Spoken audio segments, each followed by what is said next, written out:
Recently, a flood of leaks has popped up about new characters who actually aren't that new at all, and now everyone's fighting over who's really coming back in Chapter 5. So today, let's dive into it, cause trust me, it's way less obvious than you think. We're going to talk about both the most important ones and those who have been unfairly forgotten. But to keep things a little more intriguing, I'll be grouping them into categories and picking out which ones are definitely alive and which ones are still up in the air. Hope that didn't confuse you, but I promise it'll all make sense as you watch. Also, make sure to watch till the end to help the channel grow even more. Now let's start with the well-known smiling critters. We already know exactly what went down with Catnap.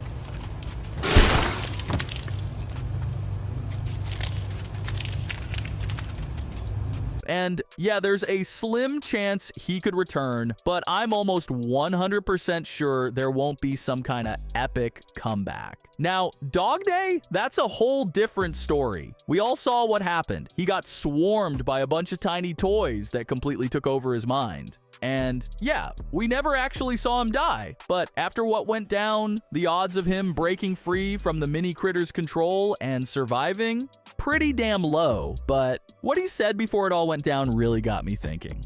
Feel what is empty inside themselves. That thing, Catnap. The prototype is his god, and this is what he does to heretics. Dog Day straight up said we were there to save them, and since he 100% knew what Catnap really was, and no one else was shown to us, it's making me more and more sure he was talking about the rest of his crew. Now yeah, you could argue that he meant the ones fighting against the prototype. I mean, he did say he was the last of the smiling critters, but at the same time, there's a chance he just doesn't know what actually happened to the others and just assumes he's the last one left. And just to be clear, we're only talking about the Bigger Bodies initiative. Those tiny versions, nobody really cares about them. So I think it makes sense to start with the most relevant smiling critter right now, Hoppy Hopscotch. Hoppy's easily the most energetic one in the group. And honestly, that wild energy is probably what got fans thinking about how she might have died in the first place. I'm Hoppy Hopscotch! Wanna try hopping to the moon with me? On three with me! 1, 2, 3! Heh, didn't get very far, did we? Again! 1, 2, 3! Nope, still didn't make it. Again! Again! Jump! Jump! But let's be real. Most people noticed we never actually heard any attack sounds or anything like that. They straight up told us that Hoppy loves jumping and ain't scared of heights. So that scream and all that audio distortion at the end, probably just her jumping way too high. But things got way more interesting after Chapter 4 dropped. Cause in Doey the Doeman's story, we actually heard Hoppy on one of the VHS tapes. I need some help here! Hey, watch the door! Watch the door! Right here, on the menu. There you go, bud. You're okay. Okay! Look at me! I'm a mess! Hoppy, what's going on? We were trying to bring supplies back up to the elevator, but we got jumped. Had to turn all the way back around. They took everything we had, right after one of them picked my leg! So, what do we do now? For starters, you two stay here tonight. Let things settle down outside. I'll find more food for you to bring up to play care. When you're ready. Thanks, Doey. Sorry we lost the supplies. It won't happen again.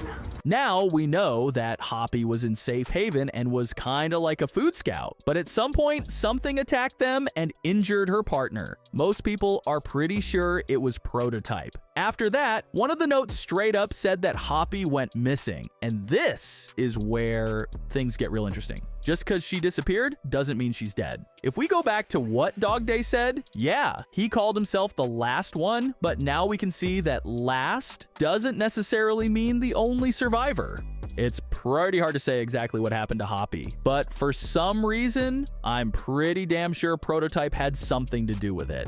And even if she's still alive, she's probably stuck in his labs, the same ones we're heading to in Chapter 5. Now let's talk about the rest of them. I think the best way to go about this is to start with the most obvious ones and slowly turn up the heat. Kickin' Chicken was basically the cool guy of the group, always trying to break out of Playcare. But now, let's take a listen to what he had to say. It's looking pretty bad outside. I've never been outside before. Will you come with me? I'm scared. Here, follow me. I'll step out first.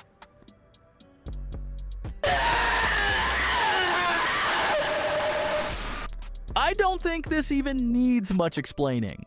It's pretty damn obvious. Kickin' Chicken tried to pull off his plan, but someone took him out. And for some reason, most fans agree that the killer was Catnap. Bubba Bubba Fant was the smartest of the critters, and everything about his description backs that up. If he was really that smart, his chances of survival should have been way higher. But if you actually listen to his cardboard... I'm Bubba Bubbaphant.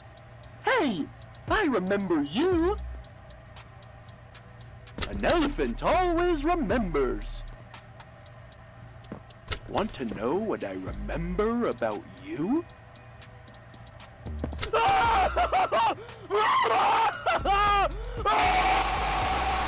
Then it's pretty damn clear this guy didn't make it. I mean, y'all probably figured that out already since I've been talking about him in the past tense. And now, it's time to talk about one of the most interesting smiling critters. Trust me, her story's gonna blow your mind. Bobby BearHug. Aside from telling y'all that she was the sweetest and most compassionate of the bunch, we're also gonna take a listen to her cardboard. Hi, I'm Bobby BearHug. Want to know how much I love you? I love you to the moon and back. I'm crazy about you. I'm lost without you.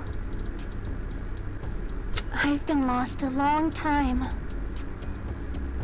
Please, take me with you this time.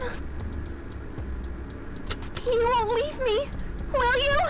And this is the first time we don't hear anything suspicious. Yeah, Bobby is clearly scared of everything going on and doesn't want to be left alone, but there are no screams or disturbing noises on the audio recording. That alone kind of hints that she might still be alive. But that's just the beginning. At some point, we got a description of Experiment 1186, aka Bobby BearHug. That's when we found out that Bobby was the first of the smiling critters to go through these kinds of experiments and was actually one of the earliest subjects of the Bigger Bodies initiative. Several hours after awakening, she tried to stand and walk to the other side of the cell but couldn't keep her balance. She looks to be searching for help, continuing to spasm. She's trying to scream, but she has no voice. She's silent. I'm not sure if she knows she's not making any sound. Work will need to be done to perfect the bigger body formula we began with Boxy. Each iteration improves on the former. However, if we're to meet the goals of Dr. Sawyer and produce bigger body subjects that we can integrate into a factory setting, then more work will need to be done. As it stands, Bobby will require further experimentation. If we're to create subject 1188 according to schematics, then each of these smiling critters will prove a good testing ground for ironing out these issues. And judging by what we see in the photo, Bobby really did struggle to support her massive body at first. Since all these experiments were leading up to the creation of Experiment 1188, aka Catnap, it's pretty safe to say that every experiment before him was just a stepping stone in the search for the perfect formula. And considering Bobby was the first of them, it's fair to say that she suffered the most because of Catnap, even if not directly. Taking all of this into account, plus the fact that her cardboard recording doesn't have anything suspicious, there's a real possibility that Bobby just went into hiding somewhere in the factory, waiting to be saved. We can't say for sure that she's still alive, cause in her condition and probably without food, she wouldn't have lasted this long. But hey, there's still a chance, and maybe, just maybe, we'll see her in Chapter 5. Let's not forget about the always hungry Picky Piggy. Let's eat. Roast beef, delicious. Grilled chicken, down the hatch. Seared elephant, yum. Blade unicorn, mmm. Still hungry. Hey, what do you say you and I be friends? This lady never fails to surprise me. But again, we don't hear any suspicious sounds. A lot of people know that pigs are omnivores, and Mob Entertainment really nailed that with Picky Piggy. She's down to eat literally anything, including us, and since she's always hungry, we can guess that going without food would be a real struggle for her. Thinking back to what Doey said about, well, the food situation being non-existent, Picky Piggy's chances of survival drop big time. But since we didn't hear anything bad at the end of her recording, it's totally possible she's still alive, just really weak. And that means there's a solid chance we'll run into her in Chapter 5. Now let's quickly talk about Crafty Corn. I'm Crafty Corn. Can you help me with my painting? Pass me the blue, please. Thanks. Now, can you give me some red? More red, please. Out? But we can't be out. You're hiding more red from me. I know you are. Give it here! Now that's much better. We hear static, but then the words keep going, which once again suggests that Hoppy didn't die during that recording. But what really surprised me about Crafty Corn is her insane obsession with red. And yeah, I think it's pretty obvious she's talking about that red gas, the one that basically puts you in a trance. I'm more than sure she's still alive, and honestly, our chances of running into her are some of the highest. The real question is, will she actually be useful to us? Considering her obsession with the red gas, I kinda doubt it. Maybe she'll drop some interesting lore bits, but that's probably it. And man, thinking back on the smiling critters and their wild backstory, how important they could have been to the plot. It just sucks that instead of expanding on them, the devs chose to focus on the nightmare critters, which, let's be real, were a total embarrassment. As we now know, many of the smiling critters are still alive. I didn't talk about Catnap on purpose since there's gonna be a much deeper explanation about him later. But for now, let's discuss one very interesting character who, despite everything, has a pretty high chance of survival. In the end, we straight up finished him off. Or maybe not. In this video, we're gonna break down the chances of Doey actually surviving. Spoiler, they're pretty high, and talk about how his comeback could seriously impact us. In one of the missions, we saw that Doey is terrified of the cold, which totally makes sense considering what he's made of. And it was that very same cold that let us stop him and, well, save our own skin. You and Hoppy! It's all your fault! But to kill you! Kill everyone who hurts me!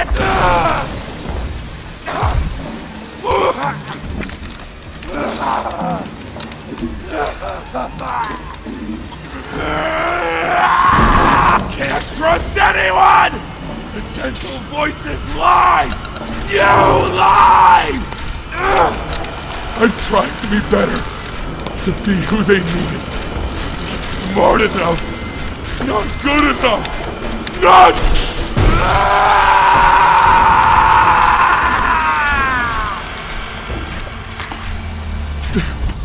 But right off the bat, something felt kinda off. Like, did we really take down an almost immortal monster that easily? I mean, not only can he squeeze through literally any opening, but he's also crazy strong. You probably figured that out yourself just by watching how effortlessly he tore Pianosaurus into pieces. And let's be real, it'd be way too simple if a big boy like that just died at the hands of the player just cause he got hit with some cold and a press. Sure, those are solid reasons, but even right before his so-called death, we literally saw him still talking, which means he was very much alive. On top of that, we all know that kinda extreme cold ain't gonna last forever. Sooner or later, Doey's gonna thaw out. And since we never actually saw his frozen body shatter into pieces, there's a good chance that once he thaws, he'll just keep going like nothing happened. And that's where things get really interesting. We all remember exactly who Doey blames for what happened to Safe Haven. You. It all started with you. You and her. It was you who ruined everything! No, that's not true. They jump-started the generator. They destroyed everything! I'll kill you! But over time, we figured out that all that rage and negativity were really just coming from one test subject, Kevin. Meanwhile, Jack and Matthew still had a pretty positive attitude toward us. It's easy to say that even if Doey did survive, that's only gonna make things worse for us. Our last moments with him were, well, not exactly friendly. But there's still one thing Doey hates even more than us, and he straight up told us about it in the Playzone. This was once a work yard, you know. A dozen of us, maybe two, would be here at any given time. They had us work. Whatever they wanted us to do, we'd do it. And for those of us who couldn't or wouldn't, at night, when no one important was watching, they'd take them. Take them in here. We only got food for one every day. They'd say, which of you will it be? They'd watch out there. It was usually over within minutes. And the guards, they'd be hysterical. Nobody died. No, because then people would know. But the next day and every day after, they would work. Oh yeah, hard as they could. And they'd never cause trouble again. And besides all those who made him suffer, mainly the scientists and guards, there were even some experiments Doey might hate more than us and Poppy. The events of Hour of Joy messed with every monster, no matter which side they ended up on. Everyone remembers what Poppy said, that the first days after that damn hour were pure hell, and the main reason for that was hunger. Even when we first met Doey, he straight up mentioned it. And once all the meat was gone, every toy had to start fighting to survive, including those in Safe Haven. And from what I gathered from one of the tapes, some of the Safe Haven residents were the ones constantly finding food. That same tape also dropped one very interesting detail. You're okay. Okay. Look at me. I'm a mess. Hoppy, what's going on? We were trying to bring supplies back up to the elevator, but we got jumped. Had to turn all the way back around. They took everything we had. Right after one of them picked my leg. How is he, Doc? Not too bad. He'll live. See? Keep it clean. Could get infected otherwise. So, what do we do now? The prototype, or at least one of his goons, was constantly hunting down the good monsters, and not only stealing their food, but straight up trying to kill them whenever possible. So of course, Doey hated the one responsible for all of this, the prototype. Now, if Doey did survive the events of Chapter 4, he's got a huge problem ahead of him. He's left with only 3 choices. Keep chasing us down and trying to kill us, except that we're not actually the bad guys and switch to our side, or go full-on loner and turn against everyone. And considering there's like a 95% chance that Chapter 5 will be the final game, the idea of Doey joining us and actually helping us out again seems like the most logical outcome. Now let's take a step back and remember why Doey was so against Poppy's plan to destroy Playtime Factory in the first place. The toys out there in Safe Haven, they're my family. I understand what Poppy wants, what she believes is right. Destroy the factory, destroy him. But I ask you to consider, if we throw everything away, everyone, just to kill the prototype, how much do we waste? I know the others might believe it's right, that we should bury everything, but let's just think about it. And as hard as it is to accept, Safe Haven is gone. That means everyone Doey loved and protected is dead, all because of the prototype. And since Safe Haven was the only thing really holding him back, now there's nothing stopping him from wiping out everything that reminds him of those horrific events. Considering just how insanely powerful Doey is, his help in either fighting the prototype or pulling off Poppy's one and only plan would be huge. But Doey himself has pointed out more than once that the plan to blow up the Foundation and eventually the entire Playtime Co-facility is insanely dangerous for everyone. So now, the big question is, how does Doey go from a crazed, murderous maniac hellbent on killing us to a hero we'll never forget? And that's where a certain recorded conversation between Jack's parents and Doey comes into play. Who are you? Jack? Honey, it's me. It's Mommy. Mommy? Yes. Yes! It's Mommy and Daddy. You remember, don't you?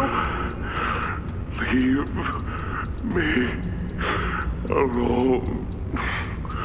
Hey, you'll be okay, I promise. Mommy's only here to talk. No, I don't want to talk. Get out! Susan, I think we should leave. Jackie, I'm staying right here. I'm not leaving you, not ever again. Do you hear me? The gentle voices lie. I know what they do. They lie, and they poke, and they hurt. Susan, get away from me! Jack? Mommy won't lie to you, Jackie. Mommy won't hurt you. I'd never hurt you. Hey, open this door! Oh, God. Susan! Please, open the door! Please! We all get that Doey is a lost and broken monster, completely unable to trust anyone because each of his personalities is living its own life. And that horrifying moment when he transforms into that salamander-like nightmare, yeah, that perfectly illustrates just how torn apart he really is. Since Doey has literally lost everything that ever mattered to him, I've got a strong feeling that he will be the one to plant the bombs and blow up the Foundation while we keep the prototype distracted. And chances are when Playtime Co. finally goes up in flames, Doey will go down with it, sacrificing himself for us and forever being remembered as a true hero. And while things with Doey are more or less clear now, the situation with the two main antagonists of Chapter 2 and Chapter 3 is way more intriguing. Mommy Longlegs definitely won't return in the form we're used to seeing her in, but there's a chance the prototype didn't take her for no reason, meaning we might see her again, just in a slightly different form. But when it comes to Catnap, things get even more interesting. The circumstances of his death, or maybe his survival, which still haunt me to this day.